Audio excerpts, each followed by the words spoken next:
மறுமணம் புரிதல் பண்ணிக்கிறாரு. அப்புறம் சலோனில் வந்து இன்று புரியுதாமா, சலோனியில் தங்குறாரு. சலோன் என்பது ஒரு ஊருங்க, அங்கேயே தங்கிடுறாருங்க. அப்படியே அங்கே ஒரு ஃப்ரெண்டு ஒருத்தர் இருக்கிறார், கூடவே இருக்கிறாரு. அவருடைய இறப்பை கூட முன்வைந்தவருங்க. நான் இறக்க போகிறேன், இன்று இரவு நான் இறந்து விடுவேன், இன்று இரவு என்பதை கூட தன்னுடைய மெய்காப்பாளன் அவரெல்லாம் அவர் வந்து சொல்லியிருந்தார். அதே போல் அது நடந்தது, எல்லாமே இருக்கு. ஸோ நீதிமன்றத்தில் 1556 என்பது அவருடைய இறுதி காலம். அப்படிதான் நிலைத்தது நற்பெயர். அப்புறம் கடைசி நாட்கள், இந்த மாதிரி ஏகப்பட்ட விஷயங்கள்லாம் இருக்குங்க.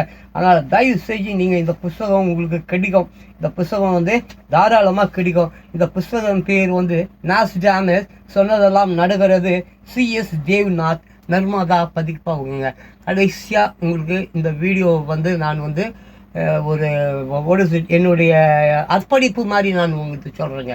என்னுடைய அர்ப்பணிப்பு மாதிரிங்க. ஸோ நான் வந்து சொல்கிறேங்க வந்து ஓகேவாங்க. ஸோ இந்த புக் மேலே பார்த்துங்க, மேலே பார்த்தீங்களாங்க, நல்லா தெளிவாக தெரியுதாங்க, படிக்க முடியுதாங்க, ஃபுல்லாக இருக்கா இல்லை வந்து ரொம்ப டைட்டில் இருக்கேண்ணா? இப்போது கரெக்டாக இருக்காங்க, பார்த்துங்க. வந்து தேவ்நாத்துங்க, ஆசிரியர் பேர் வந்து தேவ்நாத்துங்க. நர்மதா அப்படின்னு சொல்லிட்டு ஒரு புத்தக பதிப்பகம் இருக்குது, சென்னையில் இருக்குது. ஆமாம், நீங்கள் தொடர்பு கொண்டீங்கன்னாக்க உங்களுக்கு கிடைக்கும். இந்த மாதிரி ஒரு புத்தகம் 2 புத்தகம் இல்லைங்க, ஏகப்பட்ட புத்தகங்கள் இருக்குதுங்க. நீங்கள் வாங்கி முழுசாக நீங்கள் வந்து பார்த்து நீங்கள் படித்து தெரிஞ்சுக்கங்க.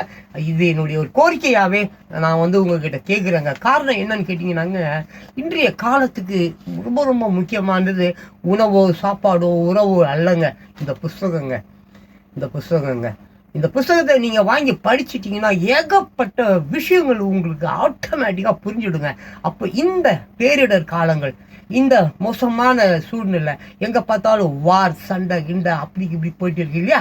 இப்போ நம்மளை வந்து எப்படி உஷார் பண்ணிக்கின்னு, நம்மளை எப்படி அவேர்னஸ் பண்ணிக்கின்னு, நம்ம குடும்பம் குட்டி குழந்தைங்க எல்லாம் எப்படி வந்து எந்த மாதிரி சூழ்நிலை எப்படி நம்ம வந்து நடந்துக்கணும், ஆபத்து வருதா அப்போ நம்ம எப்படி வந்து நம்ம செயல்பாடு எப்படி இருக்கணும், ஆபத்து இல்லையா அப்போ நம்ம செயல்பாடு எப்படி இருக்கணும், சாப்பாடு இல்லையா, பசியா, பட்டினியா, ஏன்னா கொள்ளை நோய்கள் இந்த மாதிரி விஷயங்கள்லாம் நடக்க போகுது. இப்போ சுனாமி போன்றதெல்லாம் வரப்போகுது.